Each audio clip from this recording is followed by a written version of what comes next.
vous allez? J'espère que vous allez bien. Merci na abonné nzamba pambola bino. Merci na ba réponse na bino bopesa ki na sujet na biso tozaki nango ya femme mariée à cause avec camarade et célibataire. La réponse sur bopesi eza vraiment kitoko na sepeli nzambe apambola bino.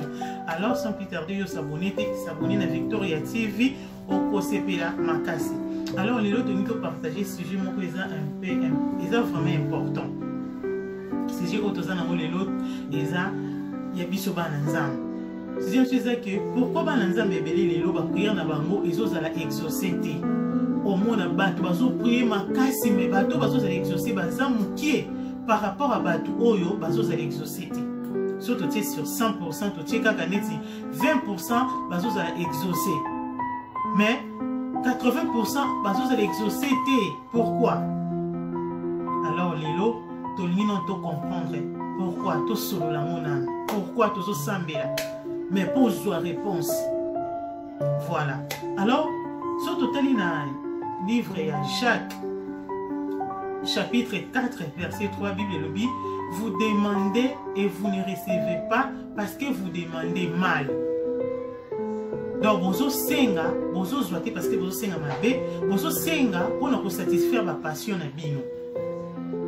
C'est-à-dire quelque part ils ont la ba chrétien oyo bazo senga na prière na bango bazo senga mabe yango bazo zoate. Nous sommes senga pour la gloire na yemoko pour se nzamba pesier musala wana pesier promotion wana ali simanango akomi lolendo akimi na nzambe akomi na lolendo nous sommes senga libala na pour so kinzamba pesier libala wana simanango akimi na nzambe ni so samba te pour déjà ceux que loko oya za koluka pour nzamba talaka motema ya mutu azota la disposition motema mutango zo senga et so senga pour la gloire na yo to ozo senga ye pour la gloire na nzambe.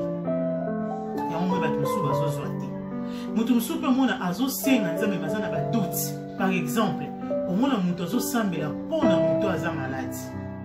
Tant on prier pour na muto aza malade, au moins yo mo muto zo prier, on a ba doute. On est-ce que nzamba bixaye au bandole le komo kanisa déjà ninga okufa. Yeba na moment wana nzamba ko exaucer prière wana parce que on a ba doute. Ato sambe ndenyo so za chrétien banga nzambe, so on a doute. Nzambe a pour répondre. Parce que la Bible dit que sans la foi, personne ne lui est agréable.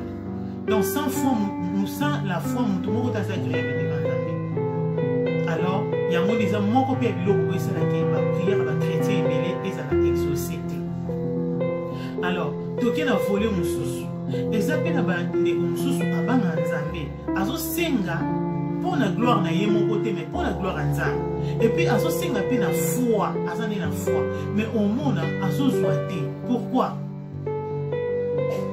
Ce que moniki au banga nzambe, ozo senga nzambe pour la gloire na yemo nzambe, pe pour la foi, mais ozo zelo konte luka oyo ba volonté nzambe, a propos e loko oyo ozo senga na nzambe. Luka oyo ba volonté nzambe ezani. Ndenge Yesu asala prière na Gethsemane, tango abi na nzambe anongola coupe wana sans qu'il y ait mélango. Mais Yesu ayaki ko lizongisa, abi non. Toutefois, ils ont la volonté non papa, mais volonté na mati. Yo pe lukaka oyo ba volonté nzambe eza nini na likam oyo yo ozo senga. Volonté nzambe eza nini. Eza pe na batu mususu azwa promesse ya nzambe. Siko to comme na batu oyo bazamba promesse. Wana tozaki batu oyo basenga bango oyo na sujet no bi nzambe pesa na libala nzambe pesa na bo. Wana ezaki bango. Siko to na batu oyo azana promesse nzambe nzamba pesa promesse ya likamo. Omuna pe ozo sentir que tant on nzamba lobe likamoni esalama tango pende kokime likambo yango esalamite ozomona penda tant kokime likamoni esalamite mikolo ezokende okomo age komi koavance likambo ezokokisama te soki oza na promese ya nzambe ozomonaki eyekokisama te telema na bapriere obondela oluka nzambe parce que Daniel mpe azalaki na situation moko ya boye. Nzambe apesaki promesse pour la libération na bango na Babylone place bazalaki. Mais yaki kosala que mikolo o nzambe apesaki po babima esi ekokaki pe leki. Mais bazaka na kati ya esclavagisme na kati ya captivité esengaki ni Daniel atelema.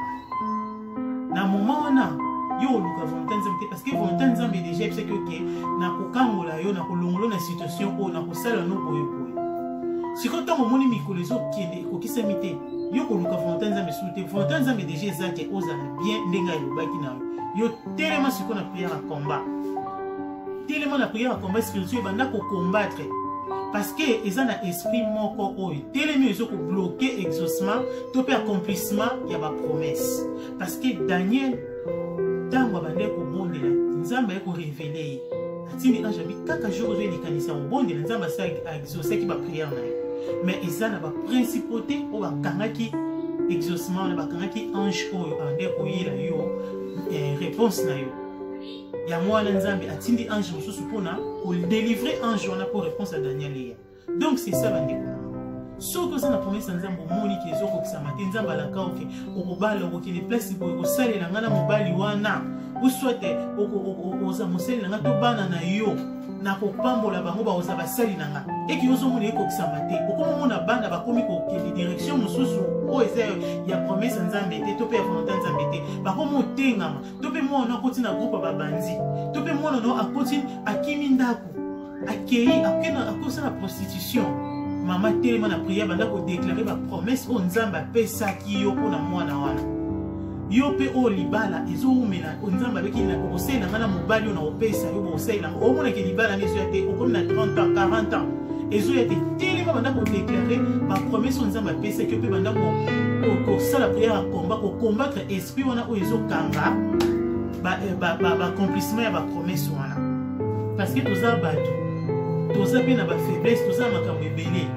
peut-être cause na moi erreur moko esaki porte d'entrée fungami ennemi ya okoti imposer makambo na ye mpona kobloke bapromesse nzambe ekokisanga te on ne sait jamais nyonso ekoyi mpe koya mais il faut toujours tozalaka toujours kobondela kotelema na komba spirituel ntango omona bapromesse no ezowumela et olobanga na osambela nzambe alakinga koma ennemi ya kokanga bapriere nanga baréponse nanga osi nota nzambe yomutalakinga wi toza bato wana nzoto eza nzoto ya kolimbi ya masumu oza mutu mo te jamais bando botama otikala na kosilika te to oloba mabe to posa non kobeta libako osiliki mpe ntango yosiliki baporte d'entrée fongami diable akotaka mba moko asacage à bloquer. Donc c'est ça, il faut tozala toujours na attitude wana ya koyeba pour comprendre pourquoi promesse ezoyate.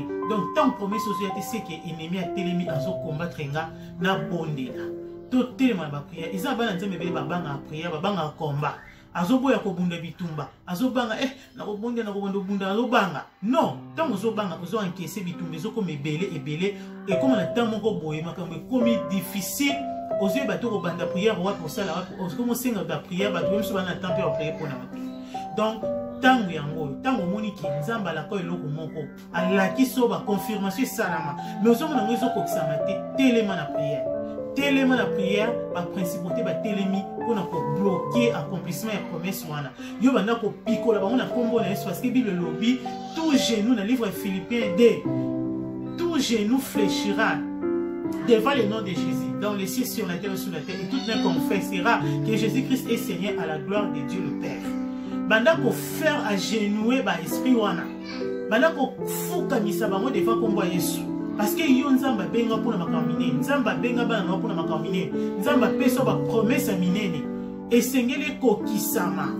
Tant o ezate ya ko bunda. Parce que dans mon kilo ndenge to ya to nzimila Yesu. To déclarer guerre na diable. A côté comme ça to combattre mais biso to ko longa ka ekaka.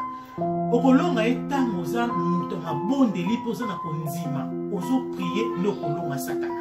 Alors il y a mo ndenge ko motiver yo muto ozo mona ke ba prière no et umeli réponse exacte téléma. Ce qui c'est qu'on doit senga nzambe pour la gloire na yo moko pour na satisfaire ba besoin na yo senga nzamba limbisa yo yesa mulimo na nzambe a orienter à l'action ndini ko senga. Ce qu'on doit senga nzambe zena foité senga nzamba limbisa yo yesa mulimo santo apesa ko nzima a aider yo afin que ba prière non sala mona foi à l'action ndenge nini ko senga.